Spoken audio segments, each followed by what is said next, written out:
Hi lovelies, and welcome to the Witch's Cookery. Today I'm back with another fun witch vlog for you, discussing one of the most used practices in modern witchcraft. Sigil Magick. So what are we doing today? We will get to know different ways on how to create a magic sigil, learn more about the importance and history of sigil magic in former centuries. We shall explore how you can use sigil magic in your personal witchcraft practice and everyday magic. Then I'm gonna take you on a little meditative spring walk to show you my very freestyle, off the book way of working with sigils on a daily basis for simple spell work. We will talk about what charging and activating your sigil means and if it is really necessary. And of course, this is the Witch's Cookery. We will involve it in a bit of kitchen witchery too. But let's first chat about the basics. What are sigils? So the word sigil derives from the Latin word sigillum, meaning little picture or seal. And depending on culture and context, that can include geometrical figures, letters, numbers, drawings of symbols, or depictions of magical or religious objects. In simpler words, a meaningful scribble. And again, depending on context, sigils are either believed to be magical in themselves, in what they mean, or they can be used as a tool to tap into your subconscious to help you along with the intention or outcome that you're tackling in your spell work. So again, in simple words, it's basically a little scribble that represents what you wish for. So how do you draw a sigil? Really, there are 1,001 ways on how to create a sigil, and again, no right or wrong, just preference based. As anything in witchcraft, you can make it as elaborate and complicated or as simple and easy as you like. So here is some history and some techniques of magic sigil making. When we speak of sigils in the context of modern witchcraft, most people refer to sigil magic according to Austin Spare, the father of chaos magic, if you will. But actually, sigil magic is much older and diverse than that. Let's start with existing symbols and sigils that have a global meaning. So in the antique, people used sigils like symbols and carried them on talismans and pendants. Often they were associated with a god or goddess and therefore with a certain intention or wish that god or goddess had influence over or a connection to. In the medieval ages in Europe, sigils refer to occult symbols that represented the names of certain angels and demons which the practitioners could summon by using said sigil. One example for this would be a list of 72 sigils in the Lesser Key of Solomon, a Renaissance grimoire. Then we also have general protective symbols often found carved in houses, stone, even in city coats of armors and so on. I introduced some in previous videos from this area. Here you often find them in stones at the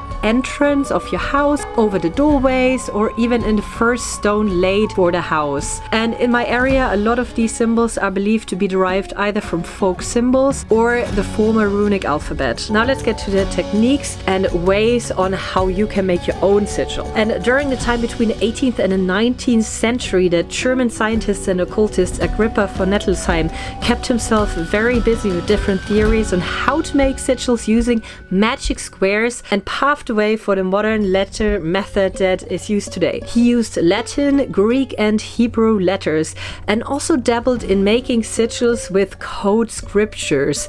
If you're into that sort of thing, you can find more in his book, The Occulta Philosophia, or modern discussions about his works. Another way to create a sigil is with a witch's circle, which is also a method derived from that code scripture I was just talking about. Again, 1,001 different ways how to write one, but basically you either set the letters in an order in a circle or you assign them to different numbers, and then depending on what the number corresponds to or what letter you have in your intention and your wish, you connect them with lines and there you have your sigil. And through all of this, we came to the method most people use today, thanks to a dude named Austin Osman Spare, an artist and occultist living and working around the change from the 19th to the 20th century. And he was not about angels and demons or god and goddesses, but calling and influencing your own subconscious. So how do most people write their sigils today? A desire of wish is written out, mostly worded in a positive fashion as if it was already true, which from a psychological perspective I fully support, because it does give you that little confidence boost. And then a lot of people then go about and scratch out all repeating letters and the vowels,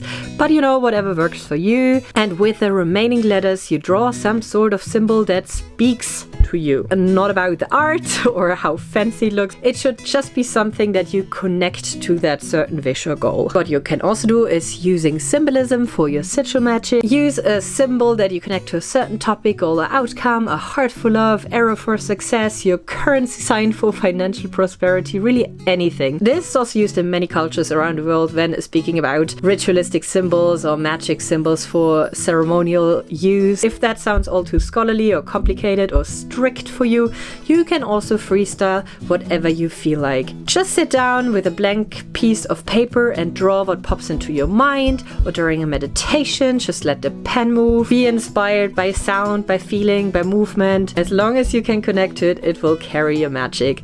Or, of course, you can mix all of the above, and always keep in mind it's about the intention, not perfection.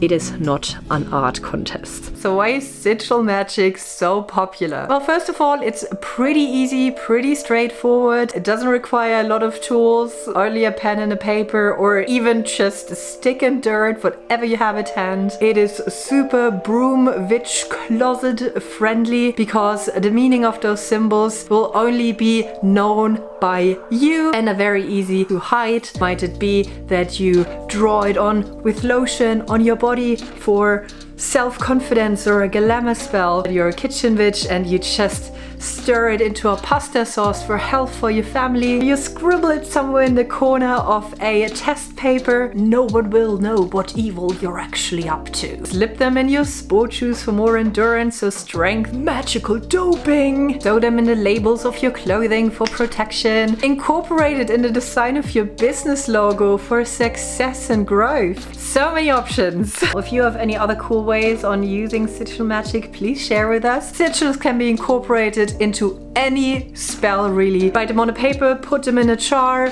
draw them on your equipment, draw them on your altar, carve them in your door frame. Don't do this if you are renting. You can use it to strengthen a spell, to give it a certain purpose, to really set that intention. And even if you're not a witchy, there's still a very valuable psychological tool to aid your efforts. They can serve as a reminder, as a motivator, as a confidence boost, your own strength and your abilities. We'll chat about this in detail in a bit, but you can see I'm a big fan. We have now talked about the history and of often used techniques on how to make a sigil, but I'm personally more of a free spirit. Also, the weather is amazing, so I thought we could have a little spring walk, see what's growing outside, see what's happening outside, and let our mind run free and create a sigil in a moment. And I want to share my technique with you, so let's go. Just kidding, I'm still here because it takes me 5 million hours to get up.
my witchcraft practice, I do practice a lot with nature, seasonal energies, changes in nature, and so on. And my Sigil Magick is no exception here. So I want to share my freestyle way of creating and drawing sigils for the day, for a certain issue or goal or desire in your life, or a situation that you're in. I do try to get out as much as possible, and if the weather is as nice as it is at the moment, it's very easy to do too, and find my meaning or intention for the day in observations that I make in nature. That means either just walking or sitting down for a couple of minutes and do a little mini meditation, just staring into the void and seeing what is happening around me. Is the wind slightly rustling the grass? Is there a storm brewing? Do I see some birds flying in a pattern that speaks to me? Are the flowers already blooming? Are the trees losing their leaves? If I come by a little river, how is the water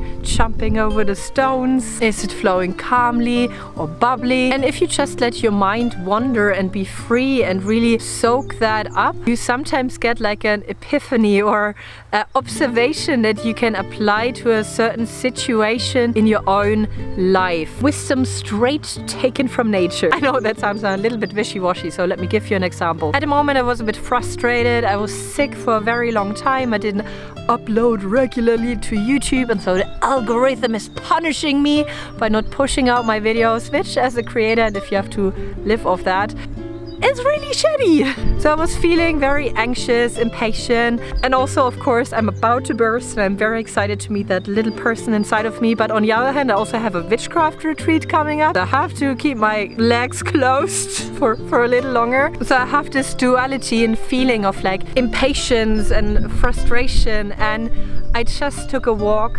And it has been sunny for like 3 weeks straight. There was no rain, so all the little buds are already in their starting positions. They're like on the bushes, on the trees. Everything still looks kind of bare, but you can tell that they are ready to explode with the greenery. But of course the plants are patient. They're waiting for their time to come, and I found that very inspiring. So I take that observation and I will now create a sigil for patient perseverance. And when I do that in the mornings, I just draw it in the sand, draw it in the dirt. I find sticks and stones and make something up. I might even incorporate the plant that inspired me. So it has nothing to do with letters, with number devices, with whatnot. It's purely just the movement or the shape or the object that I observe that I will then take into that sigil. Let's draw it before the wind blows me away. The sigils that I have made in that way, for me, typically not only hold one word or one intention, but they hold more of a feeling that I want to channel during the day to power me through or give me clarity or calm or patience, joy, and so on. I will memorize this sigil and a meaning and a feeling and carry it in my mind, in my heart through the days. And this is how it turned out. A little bud holding all the life and action and patiently going its way in development. Now, if you have dabbled in Sigil Magick before, you will also have heard of charging and activating your sigil. What does charging your sigil mean? It just means fueling it with energy, with intent. Doing something in your mind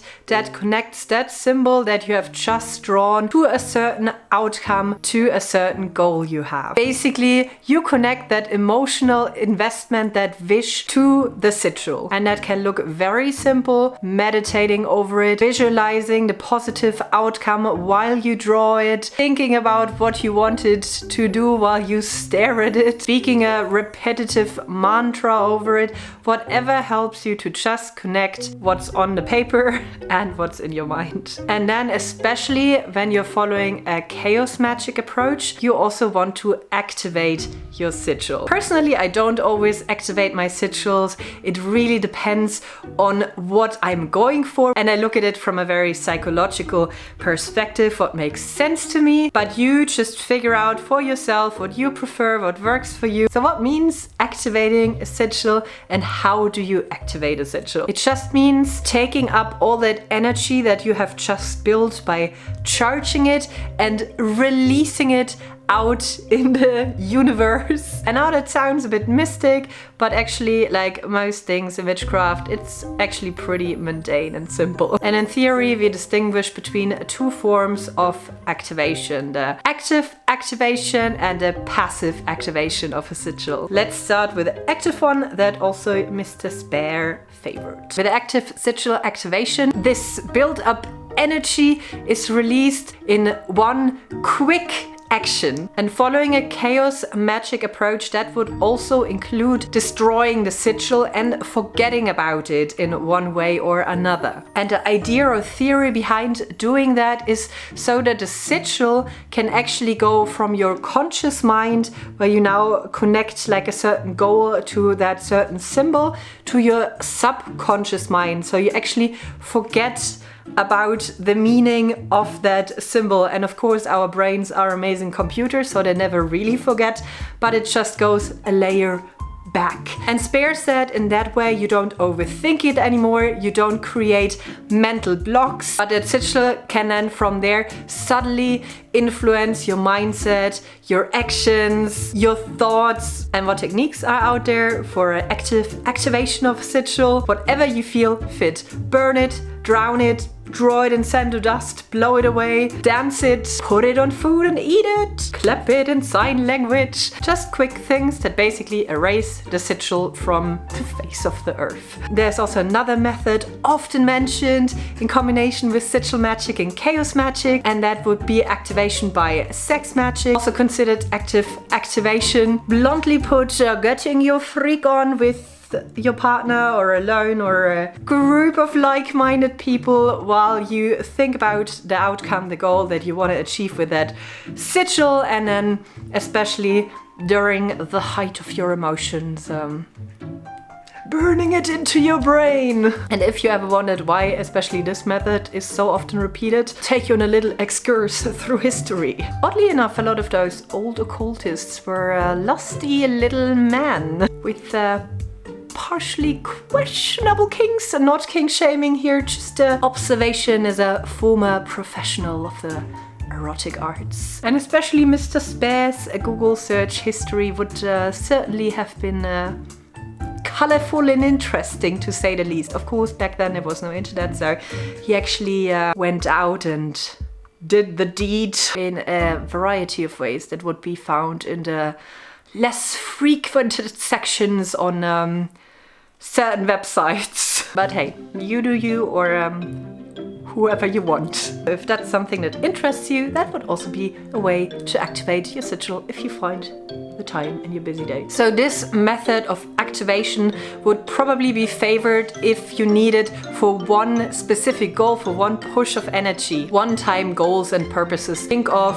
acing a job interview, passing a test, getting through a difficult conversation, and so on. Something that is pretty straightforward and doesn't need a constant reminder. And then there's the passive form of sigil activation, which we would probably use more for long-term goals that you want to be reminded of constantly, that you have to put in constant energy every day to achieve them. For example, being healthy, building wealth, long-term success in business, bringing more love into your relationship. So here we don't destroy the sigil or don't have one big action to activate it, but we have it as a constant reminder over time. That means writing the sigil on a piece of paper and putting it somewhere where you can see, putting it in your phone case, for example. Or when speaking about business success, maybe having it as your desktop saver on your laptop. Tattooing it on your skin if you're very committed to it. Carving it into tools, making it into cottage witch charms, painting it into artwork for your house. Just like putting it on your fridge in case that sigil is supposed to be there to stop you from snacking. And the method, of course, should kind of like match the goal, like the place where you put it should kind of, you know, have a correlation, so it stays in your mind, it stays active in your mind. And you would also want to think about reactivating that sigil from time to time, because sometimes when we see something all the time, we get kind of blind for it. We don't really see it anymore. We don't think of it anymore. So you have to make a conscious effort to maybe meditate over it again, or do some other mundane little task that allows you to visualize that outcome again, that magic that is happening. Now, personally, I do have more of a psychological approach to the entire shebang, and there are really no must-dos in magic ever. It just depends on what you believe and what you feel works for you. We already learned that there are many forms of sigils and magic symbols, and a lot of them hold their power just in the remembrance of the meaning and not in the chaos theory approach of forgetting about them. So just find out what you prefer. So I do have the one-day sigils like I just showed you, but I also have some that I use over and over that have a fixed meaning for me, and I often do so in my kitchen witchery because I feel by mindfully consuming sustenance and, so to speak, energy fueled with that extra intention gives it a little bit more of that magical push. And also I just really like food, so I do have sigils on cooking spoons, and I like to pick a certain one when I want to infuse with a certain energy. It's kind of like my kitchen witch wand, but I will also draw them in pasta sauces, pie crusts, put them on bread. And I also do have symbols or sigils on my witchy tools, on cottage witch charms around the house. Sometimes, not always, when I get crafty, I will also match materials to the desired outcome and sigil. And of course, when cooking, I match ingredients and recipes to the desired intention that I will put in there with sigil magic. Personally, I do remember the purpose of each sigil that I create, also because I make them highly symbolic, at least for myself, and it's kind of like not thinking of the pink elephant. They are burned into my brain forever. They live in the same place that holds all the gossip that I have heard in the past 5 years. Every line from Gilmore Girls, what happened on Keeping Up with the Kardashians in the last month and what they wore, and other useful stuff like that. I wish I could get my brain to prioritize information a bit differently, but it is not cooperative. So anyways, I do apply them very conscious. They serve me more as a reminder and a strengthening of a conscious intention. It all comes down to your belief. For me, they're just a psychological tool that I feel gives the thing a bit more power or energy. Kind of knowing like I have a magic ace up my sleeve. I use that magic symbol and now it works powerful. It's something like a blessing or a good luck charm. The more you believe in it, the stronger it works in your mind, and the more it can help you boost your energy and confidence in a certain thing, and that again will help you work in efficient ways to make it actually come true by overcoming those mental barriers. So this is my sigil for health and growth, carved into a healthy and delicious bread to fuel me during the day. How do you use sigil magic? Let us know, and I see you next time. Goodbye!